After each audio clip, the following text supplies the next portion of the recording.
This is a tutorial on how to use the new Map Tracer Pro on iOS. First, I want to hit the plus button to import a new video. Now I'm going to go into my albums because I've prepared some videos I want to work with, and I'll select this T-shot right here. Now, if I wanted to, I could actually trim the video, make it shorter, but in that case, I don't want it. I just want the whole video. So I'll choose it, and it will appear top left corner in my app.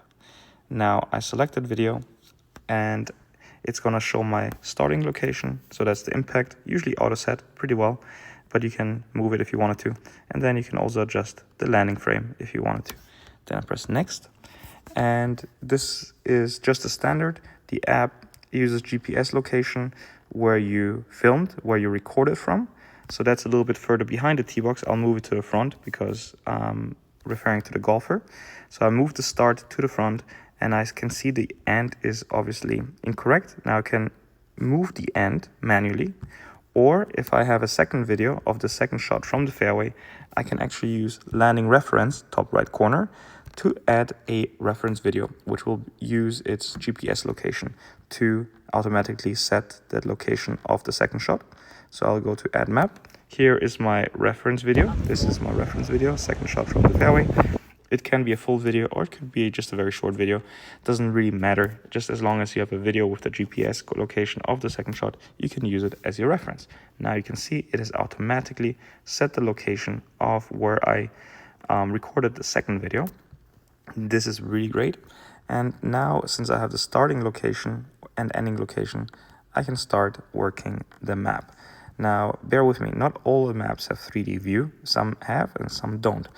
This one, fortunately, has it. So what we can do is we can take great care and great perspective from the 3D view.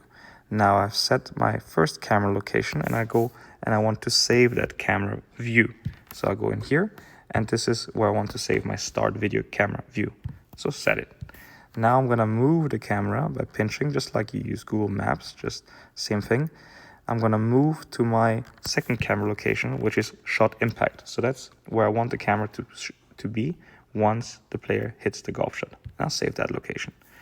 The same goes for my third camera location, that is when the ball lands. And that one be here. And now while I'm here already, I'm gonna set the apex to be a little bit lower. I can pull the apex up or down. Very important when you use this editor, don't get too close to the line because it might mess it up a little bit. You see, like, you don't want to be over here with your camera orientation. You want to keep your distance from the camera, from the tracer line. So you always want to show that. All right, so now my final location, this is where I'm going to reveal how much distance is left to the flag. So this is my final video end location. So that's where I want it to be when the video ends. So if I want to preview how this now looks in practice, I can go in here and I can play back the video to preview how those camera orientations have worked out for me. Now, obviously, the map will look perfectly once it renders out. Here, the internet is a little slow, so it just slows down a little bit. Okay, now for the next step, I can hit save, so I've saved my changes, but it will auto save as well. I can go back to the landing location right here, and I want to show how much distance is now left from the pin from where the ball has ended up to the pin. So I'm going to use this menu right here to set the flag position. I'm going to toggle this on. Now I've set a flag position. And you'll also see that there is a distance here. The distance appears, so it depends where the flag position is. The distance will adjust to it. Now what's really neat is you can also, and let me set it over here so you can see it better. You can also set the, let's see here, flag, the orientation of that distance marker. So here you can rotate it, like depending on where your camera is at the end. You can rotate it, you can make the line thinner, you can adjust the size of this. It really gives you a ton of customization options. Delay means how many seconds after the ball has landed, the tracer is finished, how many seconds after that the line, that the distance animation should appear. And the reason why we're adding a delay is because we can add arcs. And arcs are awesome to show viewers how far it is on to the different parts of the golf course. So here I'm going to turn on my arcs. And I've preset 250, but you can change the values if you wanted to. I'm just gonna keep it at the presets 250, 275, and 300. This can be all customized as you wish, as well as the width, the weight, I mean the size of the arcs. So you can all customize all of this in the app as you wish. Now you can also adjust the location of the arc by pulling this arc button left and right.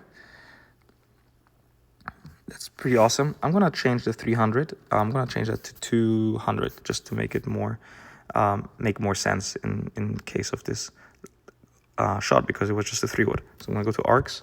I'm gonna set this to 200. And as you can see, actually, the gapping is too large. 225.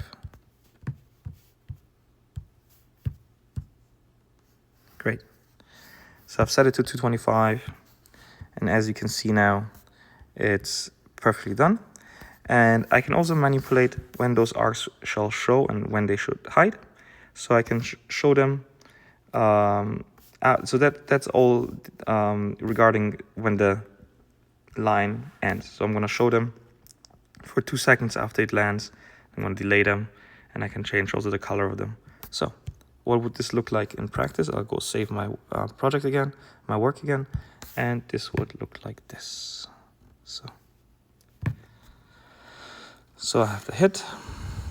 For some reason, in this perspective, the app doesn't load there, but you can see the arcs. Looks perfect, very nice. And now what happens? The arcs disappear and the leftover distance appears. Great. And there's a lot of different features that you can add as well. You could add wind, and that actually brings up the actual wind speed and direction from that particular day. So I've just added wind. And as you can see here, you can move the wind area around. You can do many different things with the wind. You can change the spacing, change the size, just a ton of customizations options with the wind as well. I'll turn the wind off for now. You can also do a whole layout preview. I think I'll do another tutorial for layout and wind later, as this will just take a little bit more time, but just quickly touching upon it. So this is the whole layout that you can show the viewer before the line is hit. So let's see here. We would show the whole layout, and then we would hide it before the line is hit. And you can do all those kind of customizations using those editors. So here you go. We would actually hide that before the line is hit, so it's not so many lines on the map. But I'll do a separate tutorials for whole layout later on. Just keep an eye out for it. Then you have the tracer customization options, shadow and the tracer, as you like. So I'm just gonna lower, no, I'll just leave it as it is for now. So I'm done here. I can toggle between yards and meters. I can actually change perspective here, so that will play well into, for example, I would use this perspective if I wanted to create a different output video in landscape or orientation, but this changes the size of the map, basically. Just think of it changing the size of the map. So happy with that, hit save. Now I can add a border around it, but I can also set the border to be either around the video or around the map. I want it around the map, and I want it on the bottom only. It's like just down here, so that separates it. Let's change the colors, you can see it better. Wonderful. Now, with that said, the border is in. I could also show some animations. So I'm gonna add like a fade in. I set the fade in location and the fade out location. So this would now show a fade in and then a fade out. What's also neat is obviously you can customize the location of the map. So you want to pull the map down, just turn this off, and bring the golf video up. You can do so. just doing that. So we've just done that, which is awesome. And then we can do just a ton more things. So we can add a distance. So distance, customize the distance, size, when it should hide after the ball lands. Just a ton of customizations options.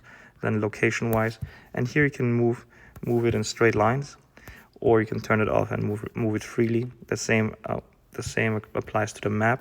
And if you ever missed yourself, you can hit the back button, or you can hit the position map in the center, those buttons, and then use this to navigate through it.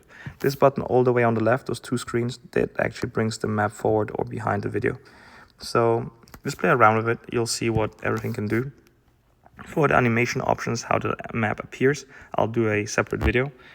Do it on those animations. Just probably a longer tutorial because there's so many options we added. And then lastly, just wanted to talk about the options you have up here. You can export the video as a landscape, square, or portrait. Let's go to landscape video, for example. This would be my landscape video right here. Let's put everything back into the center. I'm gonna move the map off to the, that off to the right, map off to the side. And then this is now your portrait, your landscape orientation export view. As you can see, it just gives you a ton of custom features. Let's move the distance out somewhere and then bring it up. So very easy, super convenient app. Lets you build custom tracer videos. Let's add a border to it actually. Let's go quickly. Add a border, because now we're gonna add the border to the video, and we're gonna border it off to the left side. So, all right, awesome. And I'll change the color of the distance pop-up. And now check this out. Finished video, and I'm ready to export it. But this is what, obviously, in the export, it's gonna run smoothly. This is just a preview of what the export is gonna look like. All right, this is Map Tracer. Hope you enjoyed. If there's any questions, please reach out to our support team. I'll add the exported video to the end of this video so you can see what it looked like when it has been exported.